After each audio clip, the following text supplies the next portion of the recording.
네, 여러분 오늘 요한복음 20장 말씀을 통해서 믿음의 위기라고 하는 제목으로 말씀을 나누기를 원합니다. 2007년 8월 23일자 타임즈의 커버 스토리는 무엇이었냐면요, 바로 마더 테레사의 믿음의 위기라고 하는 타이틀이었습니다. 여러분들이 잘 아시는 대로 이 마더 테레사는 그의 신앙과 이웃사랑에 대한 실천으로 인해서 노벨 평화상을 수상한 사람이죠.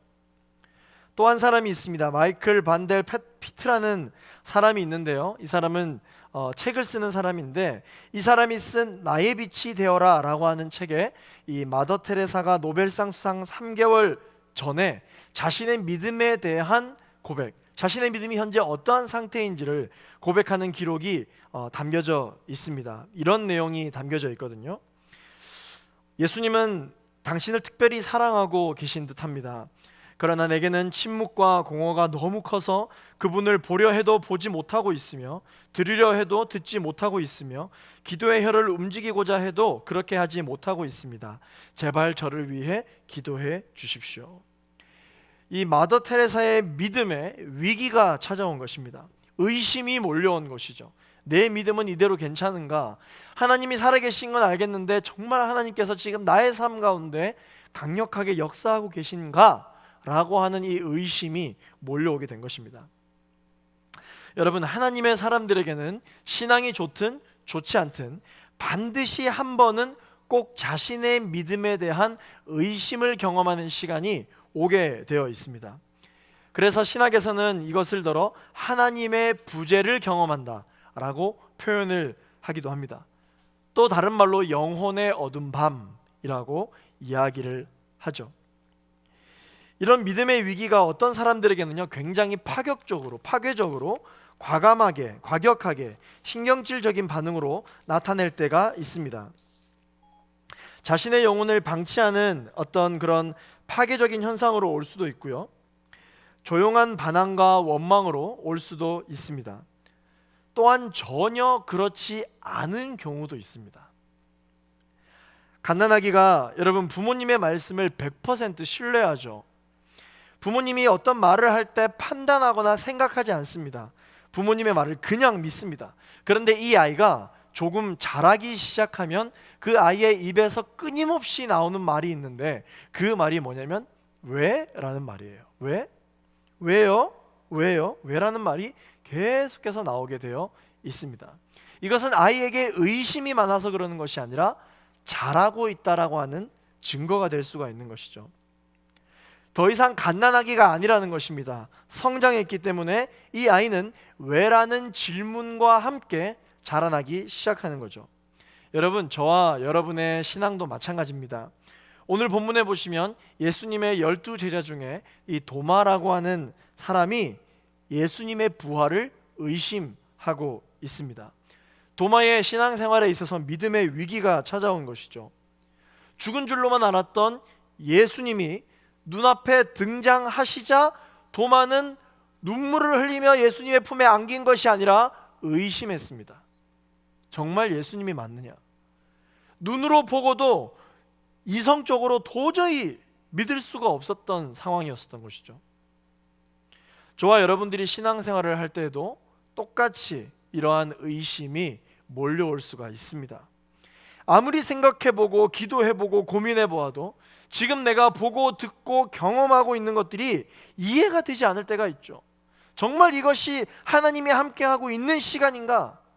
이해가 되지 않을 때가 있습니다. 급기야 우리는 하나님에게 수많은 왜를 던지며 내 믿음의 위기가 찾아올 때가 있죠. 어떻게 해야 될까요? 오늘 이 본문을 통해서 함께 살펴보도록 하겠습니다.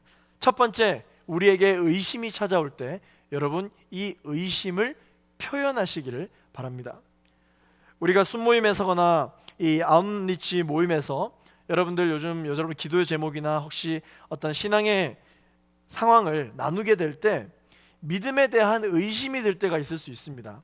그러나 이 의심에 대해서 말하려고 하면 자칫 믿음 없는 사람으로 오해받을까 봐 두려워할 때가 여러분 있을 수 있습니다. 제가 제일 그런 경우가 많습니다. 목회자가 되고 나서 기도 제목이 뭐예요? 라고 물어보면 제일 말하기가 어려워요. 왜냐하면 저도 살아가다 보면 이 신앙이 흔들릴 때가 분명히 있는데 지금 제가 흔들리고 있어요 라고 말하면 우리 청년들이 어떻게 생각할까 봐 제가 두려워하는 마음이 있기 때문에 이 기도 제목을 말하는 것이 참 어려울 때가 많이 있습니다. 저와 여러분들이 신앙생활하고 있는 이 신앙 풍토에는요, 이 의심에 대한 혹은 하나님에 대한 부정적인 생각을 말하지 않는 것이 혹은 말하지 못하게 어떠한 그런 시스템과 구조가 되어 있는 그런 경향이 있습니다. 이것을 돌파해 나가는 것은 저와 여러분들의 영적으로 있어서 개개인의 숙제이죠. 여러분들이 정말 고민이 되어지는 것을 부모님에게 가서 허심탄회하게 내가 이런 부분들이 고민이다, 이런 진로가 고민이고 이런 나의 어떠한 인생이 고민이다 라고 하는 것을 부모님에게 말하지 않는 혹은 말하지 못하게 하는 상황이 생겼다고 한번 생각해 보십시오. 과연 그것이 부모와 자녀 간의 건강한 관계를 유지하고 있다라고 여러분 말할 수 있습니까? 말할 수 없죠. 오히려 무엇이 언제부터 이런 고민이 시작됐는지를 하나씩 온유한 성품을 가지신 부모님 앞에서 여러분 잘 표현을 해보면 건강한 관계 속에서 건강한 생각들이 새롭게 생기기 시작하죠. 그리고 우리는 그러한 모습이기를 우리 가정 가운데 우리 부모님에게 요구하고 원하기도 합니다. 마찬가지로 저와 여러분들이 하나님 앞에서 여러분들이 생각하고 있는 믿음의 의심과 고민과 그런 생각들을 하나님 앞에 잘 표현할 수 있어야 합니다. 제가 말하는 것은 여러분들이 부모님과의 관계 가운데서도 여러분들이 인생 가운데 어떤 고민이 들 때가 있잖아요. 어떠한 갈등과 그리고 의심이 들 때가 있을 수 있습니다.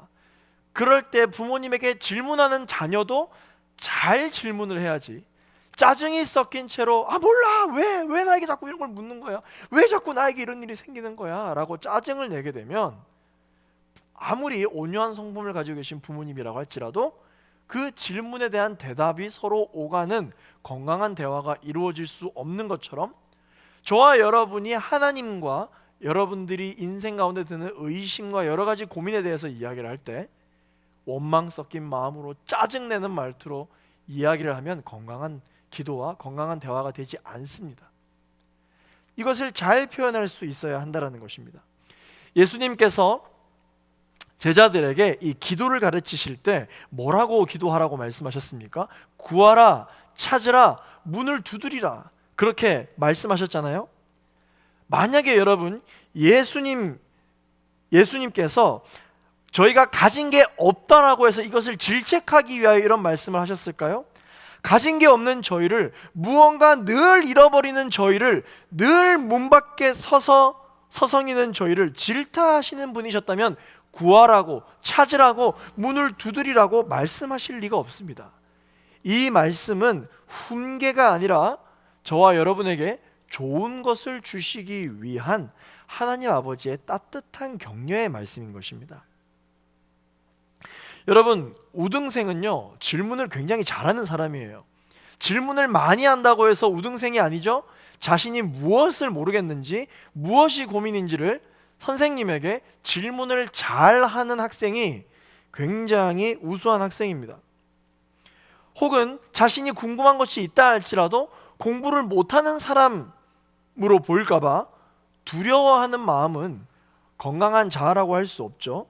오히려 두려워하지 않고 모르는 것을 잘 정리해서 그것을 반드시 질문하는 사람, 그것이 바로 우등생이라고 이야기를 할 수 있습니다. 그리고 그 질문이 결국은 흔들리지 않는, 의심 없는 자신의 지식으로 변화되는 것을 경험하게 되죠. 제가 여러분들 앞에 서서 이렇게 목회자로 하나님의 말씀을 전하는 사람이 되기까지 하나님과 저와의 가졌던 어떤 그런 대화의 시간, 대담하는 시간, 기도하는 시간은요, 생각했던 것보다 그렇게 따뜻한 시간만은 아니었습니다. 질문하고 답을 듣고 저는 또 의심하고, 그래서 원망하고 혼나고 또 회복하고, 이런 시간의 반복이 제가 목회자가 되기까지의 어떤 그런 시간이었고, 또 신대원에서 공부를 하는 중에도 그러한 질문이 계속해서 저를 괴롭혔고 주님 앞에 나아가게 했었습니다.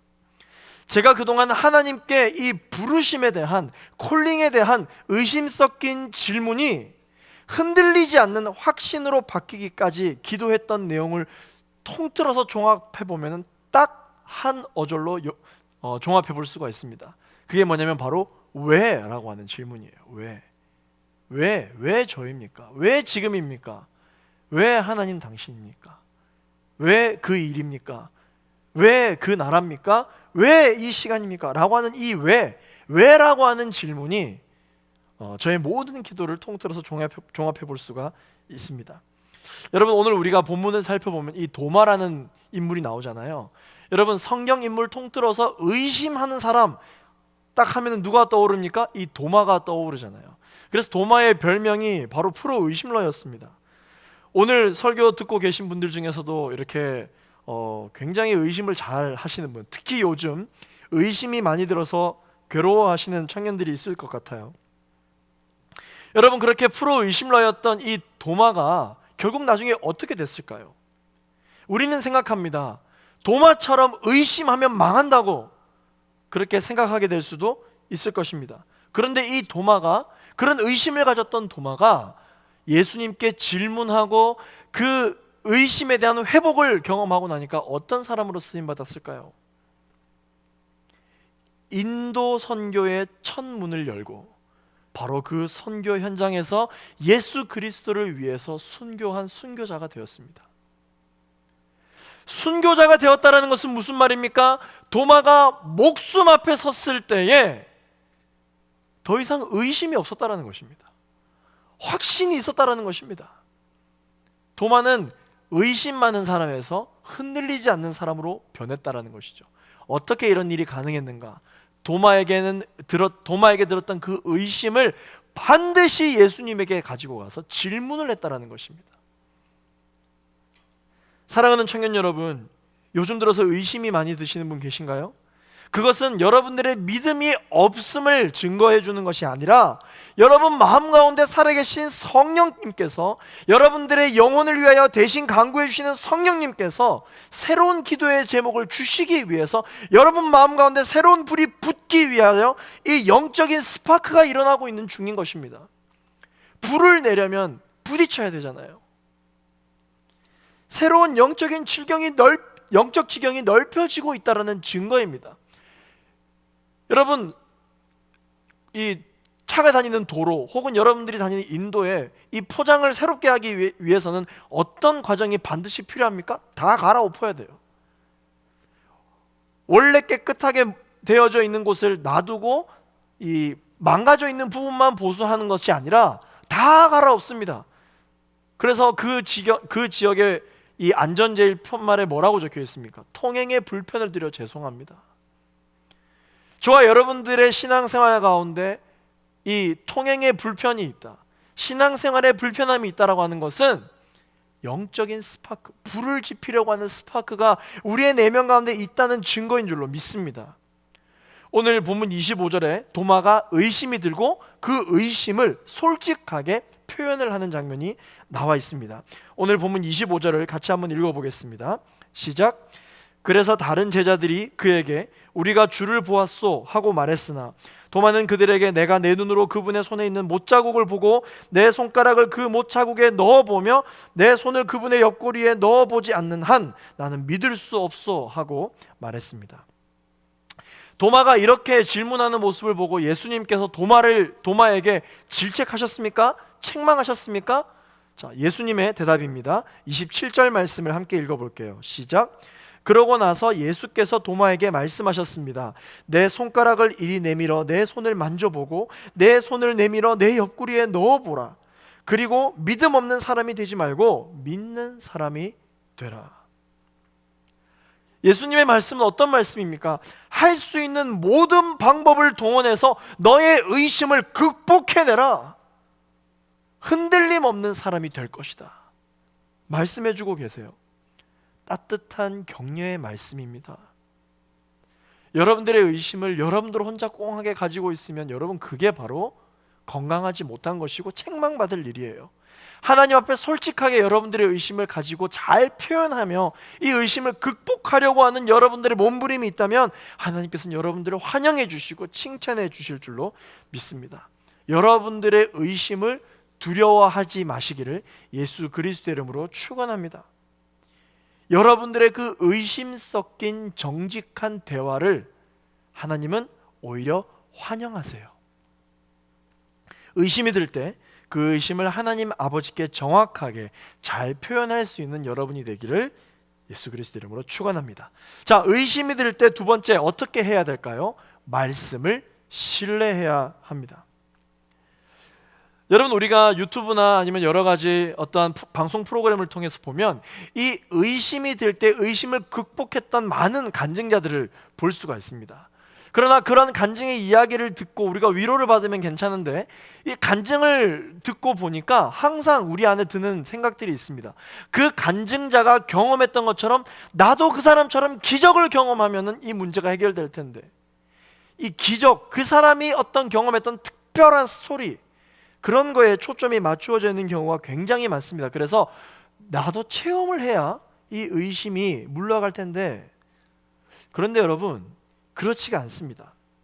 기적을 체험한 사람들은요, 기적을 체험케 해달라고 기도했기 때문에 기적을 경험한 것이 아니라 하나님 내 인생 가운데 의심이 듭니다, 말씀하신 것에 대한 말씀을 믿게 해달라고 기도했기 때문에 기적을 경험하게 된 것이에요.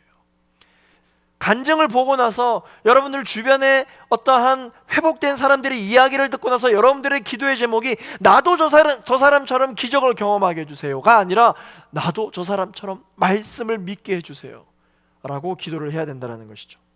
베드로후서 1장에 보면 베드로가 기적을 경험하게 됩니다. 그 누구도 경험해보지 못한 놀라운 기적을 직접 두 눈으로 보게 됩니다. 어떤 기적입니까? 변화산에서 예수님이 모세와 엘리야와 함께 있는 모습을, 그래서 예수님도 거룩한 모습으로 변화되는 모습을 베드로가 직접 목격을 하게 돼요. 놀라운 경험을 하게 되죠. 그러면서 하늘이 열리며 베드로가 음성을 듣습니다. 어떤 음성을 듣습니까? 이는 내 사랑하는 아들이다 라는 기적을 경험합니다. 이런 놀라운 기적을 경험한 베드로가 뭐라고 고백했을까요? 베드로후서 1장 19절 말씀을 함께 읽어보겠습니다. 시작. 또 우리에게는 더 확실한 예언의 말씀이 있으니 여러분은 동이 터서 여러분의 마음속에 샛별이 떠오를 때까지 어두운 곳을 비추는 등불처럼 이 말씀에 주목하는 것이 좋겠습니다. 아멘. 여러분, 말씀에 주목해야 합니다. 다시 오늘 본문으로 돌아와서 요한복음 본문에는요, 도마가 예수님의 옆구리에 손가락을 실제로 넣었다라는 기록이 없습니다. 넣어본 다음에, 그래서 예수님의 옆구리에 이 창이 찔린 자국을 만져보고 그 빈 공간에 자신의 손을 넣어서 그 빈 공간을 경험한 이후에 그제서야 예수님의 부활을 믿었다라는 그런 기록이 없어요. 그러고 싶다라고 말을 한 부분만 있지 직접 경험했다라는 기록은 없습니다. 도마는 기적을 경험하고 부활의 확신이 든 것이 아니라 자신의 의심을 예수님 앞에 이야기를 했더니 예수님이 하신 말씀을 듣고 부활을 확신하기 시작했다는 것입니다. 오늘 본문 27절과 28절 말씀을 우리 함께 읽어보겠습니다. 시작. 그러고 나서 예수께서 도마에게 말씀하셨습니다. 내 손가락을 이리 내밀어 내 손을 만져보고 내 손을 내밀어 내 옆구리에 넣어보아라. 그리고 믿음 없는 사람이 되지 말고 믿는 사람이 되라. 도마가 예수께 대답하였습니다. 내 주이시며 내 하나님이십니다. 결국 도마는 예수님의 말씀을 듣고 주님 앞에 엎드릴 수 있었던 것입니다. 오늘 본문 29절을 또 읽어볼게요. 시작. 그러자 예수께서 도마에게 말씀하셨습니다. 너는 나를 보았기 때문에 믿느냐? 보지 않고도 믿는 사람은 복이 있다. 도마는 어떤 사람이었냐면요, 도마는 눈으로 보이는 것만을 믿고 쫓는 사람이었습니다. 그런데 이 도마가 하나님의 말씀을 듣고 믿었더니 예수 그리스도의 제자로서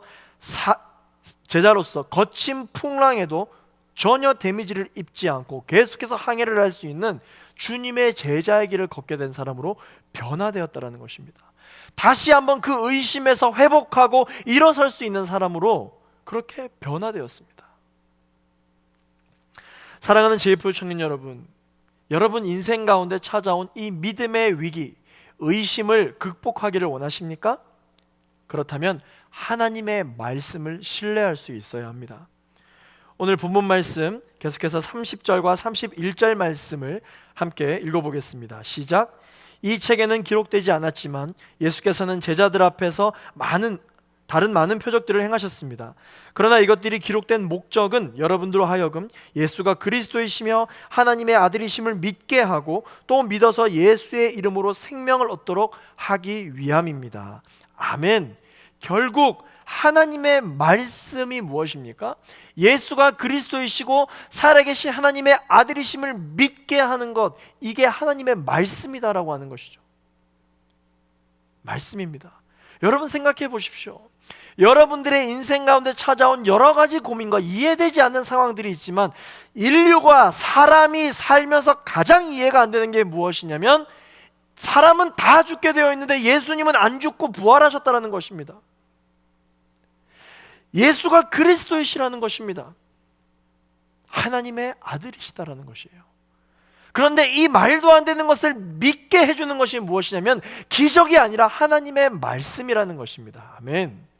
저와 여러분들이 예수가 그리스도이시고 살아계신 하나님의 아들이심을 믿을 수 있는 것은 여러분들이 이해심이 많아서가 아니라 여러분들이 다른 사람들보다 하나님을 사랑해서가 아니라 하나님의 말씀을 믿을 수 있었기 때문입니다. 그 믿음은 하나님의 말씀으로부터 말미암은 선물이라고 주님께서 말씀해주고 계신 것이죠. 세 번째, 우리의 인생 가운데 의심이 찾아오게 되면 우리는 어떻게 해야 할까요? 세 번째, 공동체를 떠나면 안 됩니다.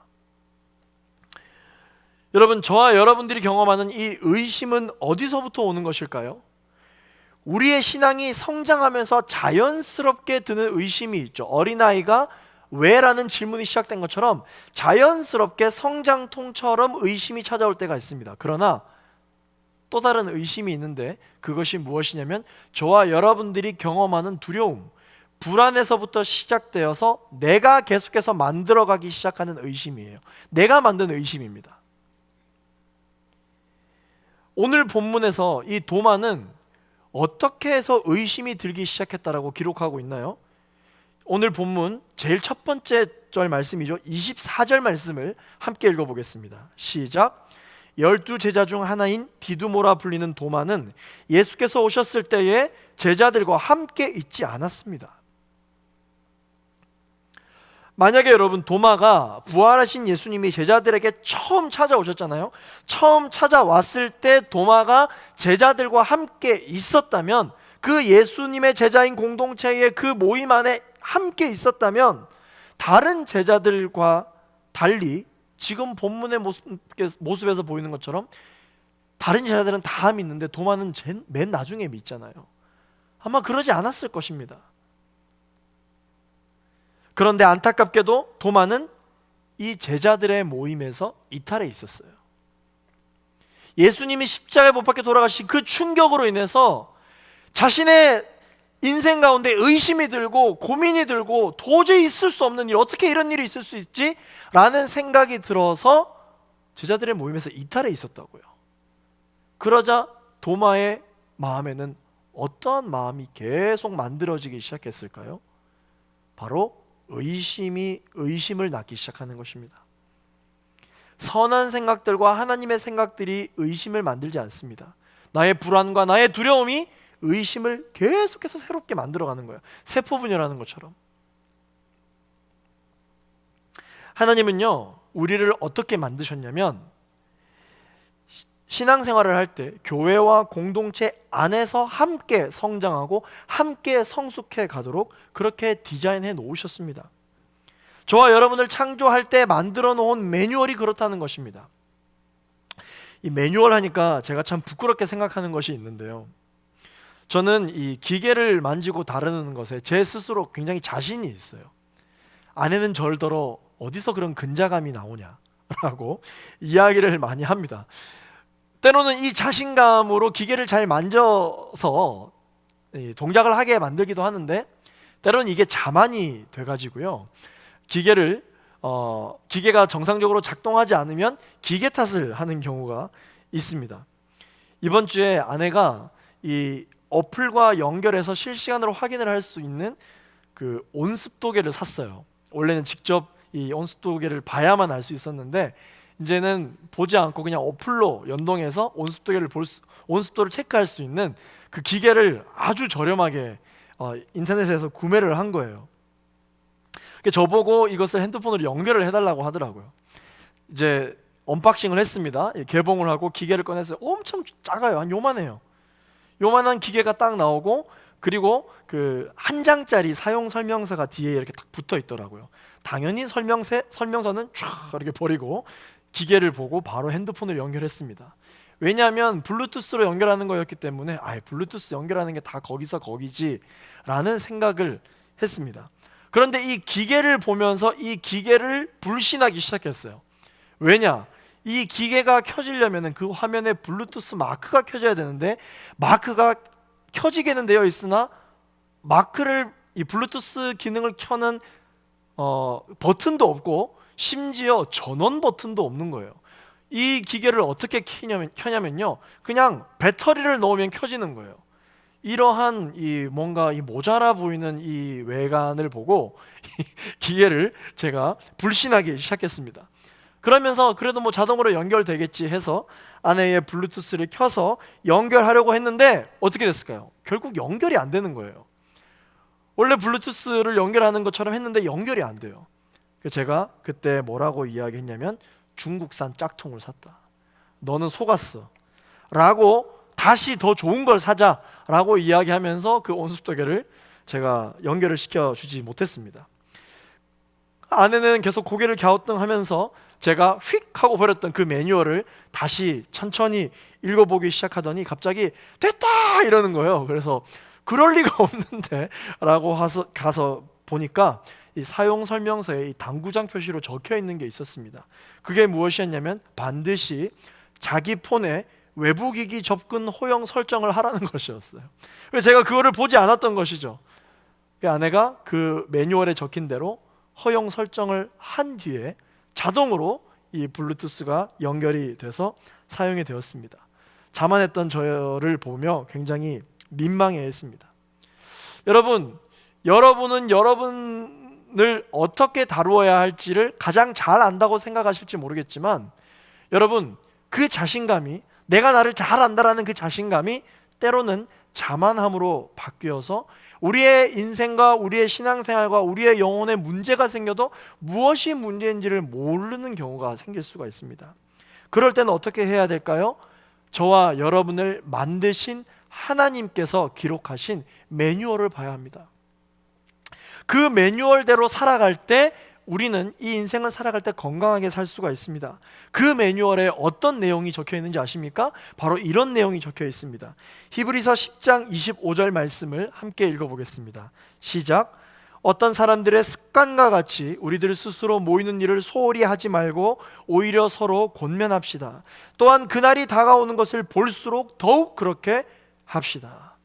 아멘. 사랑하는 청년 여러분, 예배를 소홀히 하지 마시기를 바랍니다. 성도의 교제를 무시하지 마시기를 바랍니다. 이를 통해서 경험되는 놀라운 하나님의 성품은 저와 여러분을 성장시킬 것입니다. 오늘 예배 후에 있을 이 순모임을 여러분 경히 여기지 마세요.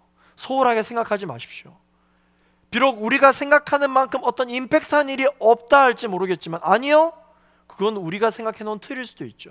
하나님의 계획과 하나님의 방법은 이러한 방법들로 우리를 성장시켜 나가신다라고 하는 것입니다. 여러분, 여러 가지 이유로 예배와 교회의 모임을 여러분 소홀히 여기는 경우가 있을 것입니다. 도마인들 여러분 이유가 없었겠어요? 예수님의 제자들의 모임에서 도마가 이탈할 때 도마에게 이유가 없었을까요? 누가 들어도 합당하고 누가 들어도 그럴 수 있다고 생각할 수 있는 이유가 있었죠. 그러나 결국 도마는 예수님이 부활하시고 처음 제자들을 만나셨을 때 도마는 예수님을 만나지 못했어요.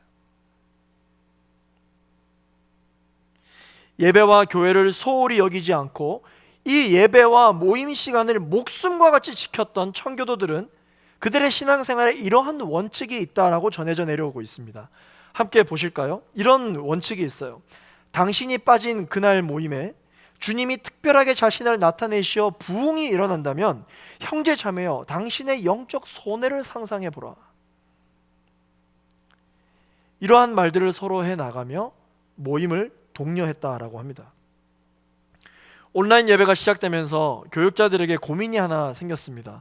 그게 뭐냐면 이 유튜브 지원을 할 때 예배 다시 보기 기능을 하게 하느냐 안 하게 하느냐, 이 고민이 됩니다.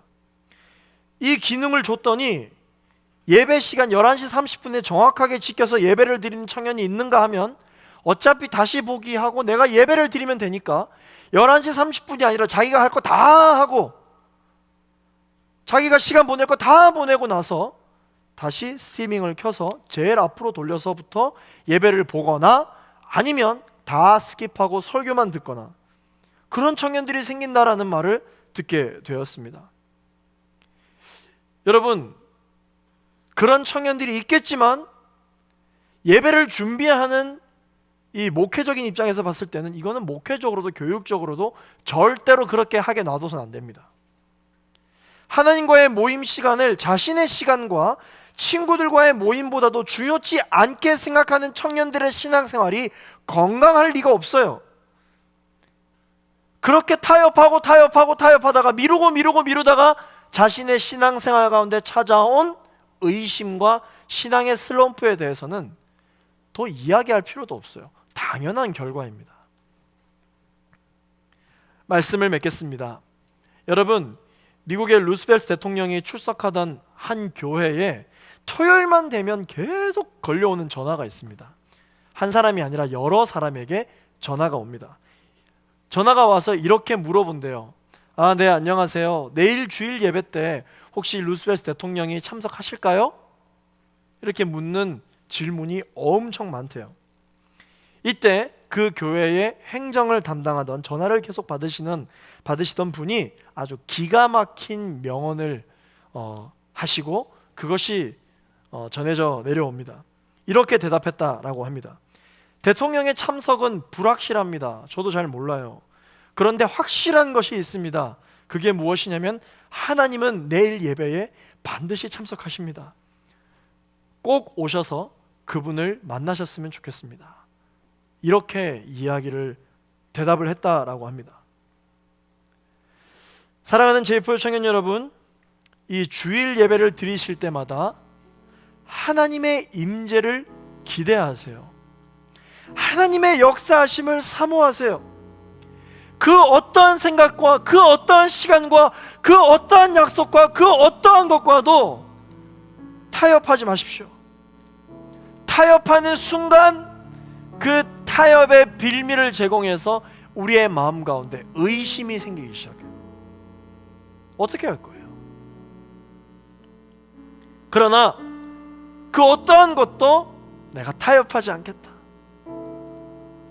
청교도들의 고백처럼 예수님께서 그 예배 가운데 만약에 지나가셔서 신앙의 부흥과 내 의심이 해결되고 내 기도의 제목에 대답을 듣게 되는 예배가 만약에 이번 예배라면, 그러나 내가 그 예배를 내 시간 때문에 소홀히 여겼다면 내가 겪어야 하는 그 손해와 시간은 얼마나 나에게 피해가 크냐, 얼마나 데미지가 크냐. 바로 만날 수도 있는 것을 돌아 만났던 도마처럼 우리가 예배를 놓쳤을 때 하나님의 임재하심을 내 생각 때문에, 내 시간 때문에 놓쳐서 돌아 가게 된다면 우리의 시간을 많이 낭비하게 될 것입니다. 하나님의 예배를 그 무엇보다 더 우선순위에 둘 때 저와 여러분들 인생 가운데 한 번은 반드시 찾아오는 이 의심은요, 눈 녹듯 녹아져 없어질 거예요. 그리고 우리는 다시 위대한 영적인 은혜를 체험하게 될 것입니다. 저와 여러분들의 믿음은 다시 견고해질 것입니다. 저와 여러분들의 믿음은 지금과 같은 비대면 상황 속에서도 하나님 아버지를 대면하게 될 것입니다. 그렇게 우리가 세상 가운데 경험하는 이 여러 가지 일들로 인해서 또한 우리의 인생 가운데 찾아오는 이 의심으로 인하여서 흔들리지 말고 오히려 이 상황 속에서 세상을 흔들 수 있는 하나님의 사람들이 되기를 예수 그리스도 이름으로 축원합니다. 기도하겠습니다. 하나님, 우리의 인생 가운데 한 번은 찾아오게 되는 이 의심 때문에 요즘 기도가 되지 않습니다.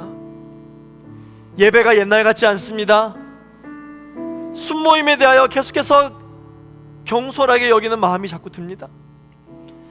하나님은 나의 인생을 디자인하실 때 의심은 몰려오더라도 그 의심에 대하여 하나님께 잘 표현할 때 그 의심의 해답을 들을 수 있도록 만들어 놓으셨다고 말씀하셨고, 하나님께서 우리의 삶 가운데 말씀하시는 매뉴얼인 말씀을 신뢰할 때 그 의심이 물러갈 것이라고 말씀해 주셨으며, 하나님께서 계획하심을 가지시고 우리를 불러 모아주신 이 공동체 안에 있을 때 예수님께서 가장 먼저 우리를 찾아오실 때 우리가 그분을 만날 수 있게 만들어 놓으셨다고 말씀하십니다. 하나님, 나의 생각으로, 나의 자만함으로, 나의 교만함으로 판단하지 않게 하여 주시고, 주님께서 말씀하신 대로 나의 인생 가운데 찾아오는 이 의심을 원망 섞인 마음으로, 짜증내는 마음으로 푸는 것이 아니라 온유한 마음으로 어떻게 이 의심을 풀어낼 수 있을지를 허심탄회하게 주님 앞에 묻는 시간을 가지게 하여 주시옵소서. 하나님께서 우리가 의심이 들 때마다 주시는 말씀을 신뢰하며 나아가는 우리 모두가 되게 하여 주시옵소서. 그리고 이 비대면 상황 속에서 공동체를 떠나야 된다라는 어떠한 그러한 유혹의 생각으로부터 벗어날 수 있도록 주님, 우리 청년들을 지켜 보호하여 주시옵소서. 우리 합심하여 이 기도의 제목을 붙들고 함께 합심하여 말씀을 기억하며 기도하겠습니다. 주여,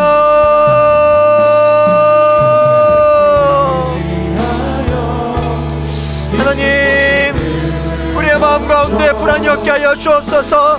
주님, 우리의 마음 가운데 두려움이 떠나가게 하여 주시옵소서. 아버지 하나님, 우리의 마음 가운데 의심이 몰려오는 것을 어찌하겠습니까? 우리의 마음 가운데 계속해서 두려움이 찾아오는 것을 어찌하여 하겠습니까? 아버지 하나님, 이 두려움에 대하여서 아버지 우리가 번뇌하지 않게 하여 주시고 우리를 정죄하지 않게 하여 주시고, 하나님께서 우리에게 주시는 그 말씀을 붙들고 또한 이 상황을 이겨낼 수 있도록, 극복해 나갈 수 있도록 주님 역사하여 주시기를 간절히 바라기를 소망합니다. 오 주님, 주님, 이 상황을 이겨낼 수 있도록 주님 도와주옵소서. 주님, 우리의 마음 가운데 주의 마음을 더하게 하여 주시옵소서. 의심이 몰려오더라도 이 의심이 나여 두려워하지 아니하고 예수 그리스도 이름으로 다시 한번 더 확신을 가지고 이겨나갈 수 있는 모두가 될 수 있도록 역사하여 주시옵소서. 주님,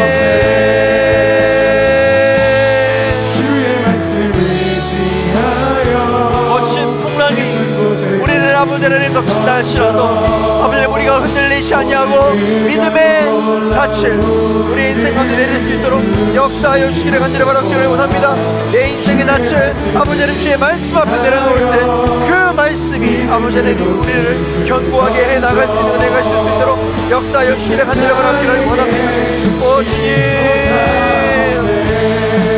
주의 말씀 의지하여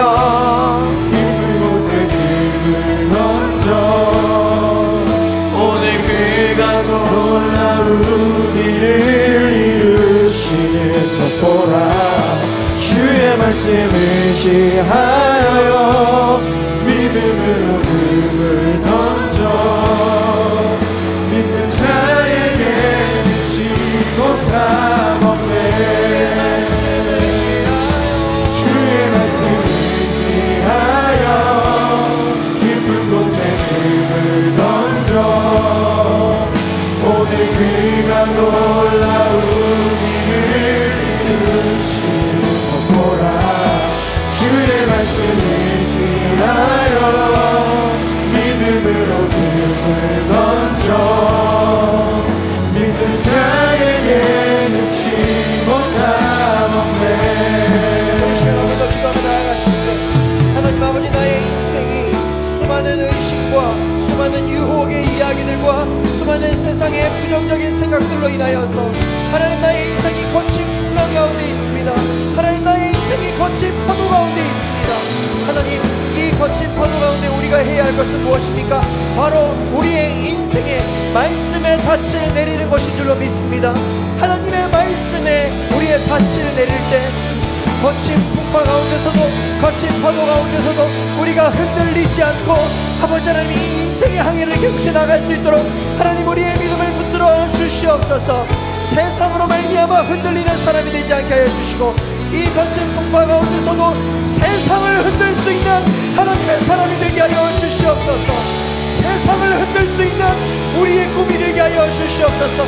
세상을 흔들 수 있는 우리의 기도의 제목이 되게 하여 주시옵소서. 함께 합심하여 기도하며 나아가겠습니다. 주여, 의지하여 깊은 곳에 하나님, 우리의 의심이 우리의 불안이 아버지 하나님 세상을 흔들지 않고 세상을 흔들 수 있게 하여 주시옵소서. 하나님, 세상이 우리를 흔들지 못하게 하여 주시고 하나님이 나를 흔들어 깨워 주시옵소서. 주님, 나에게 영적인 흔들림이 있게 하여 주옵소서. 무너져야 할 것들을 무너지게 하여 주시고 다시 세워 주시옵소서. 주의 말씀 의지하여 깊은 곳에 금을 던져 우리를 흔들어 깨워 주시옵소서. 그가 주님, 우리를 흔들어 세워 주시옵소서. 주의 말씀 의지하여 믿음으로 금을 던져 믿는 자에게 치 못함 없네. 예수는 나의 힘이요, 예수는 나의 힘이요 예수는 나의 생명이라. 예수는 나의 생명이라. 예수는 나의 참 기쁨 참 소망. 예수는 나의 진리의 성령 내게 오셔서 거룩하신 성령이시여 이 시간 우리의 모든 예방과 기도가 임하여 주시옵소서. 진리의 성령 내게 오셔서 진리의 성령 깨닫게 하여 주시옵소서. 깨닫게 하사 주 예수만 바라보게 오늘 우리가 고백하였던 것처럼 진리의 성령께서 나에게 찾아오셔서 정신 차리라고 우리의 두 어깨를 마주잡고 흔들어 깨우시면 어떤 일이 일어나느냐? 예수 그리스도만 바라보게 되는 줄로 믿습니다. 하나님, 우리의 인생 가운데 의심이 찾아와서 주님, 우리가 어떻게 신앙생활을 해야 될지 알지 못할 이때에 성령께서 우리의 어깨를 붙잡고 흔들어 우리를 깨워 주시옵소서. 세상이 우리를 흔들지 않게 하여 주시고 하나님께서 우리를 흔들어 깨워 주셔서 세상을 흔들며 나아갈 수 있는 하나님의 사람들 한 사람 한 사람이 되게 하여 주시옵소서.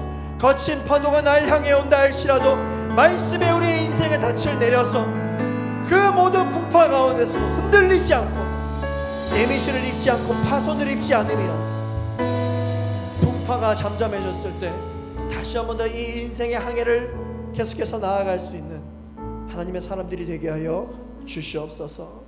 하나님, 그렇게 우리 인생 가운데 찾아오는 의심에 대하여 두려움과 불안함 가운데 주님, 우리가 좌절하거나 낙담하거나 실패하거나 절망하지 아니하고 우리 인생 가운데 찾아올 수 있는 의심을 인정하고 받아들이고 환영하여서 이 의심이 그 어떠한 상황 속에서도 절대로 흔들리지 않는 우리의 영혼의 근육, 그러한 영적인 반석이 될 수 있도록, 그런 변화를 경험할 수 있도록 주님 역사하여 주시옵소서. 우리의 의심이 찾아올 때도 여전히 우리에게 새로운 기도의 제목과 새 영을 불어넣어 주시는, 그래서 우리의 영적인 스파크가 일어남으로 말미암아 다시 한 번 더 성령의 새 힘을 불어넣어 주시는 그 주님을 의지하며 나아가오니 하나님, 우리에게 새 영을 허락하여 주시옵소서.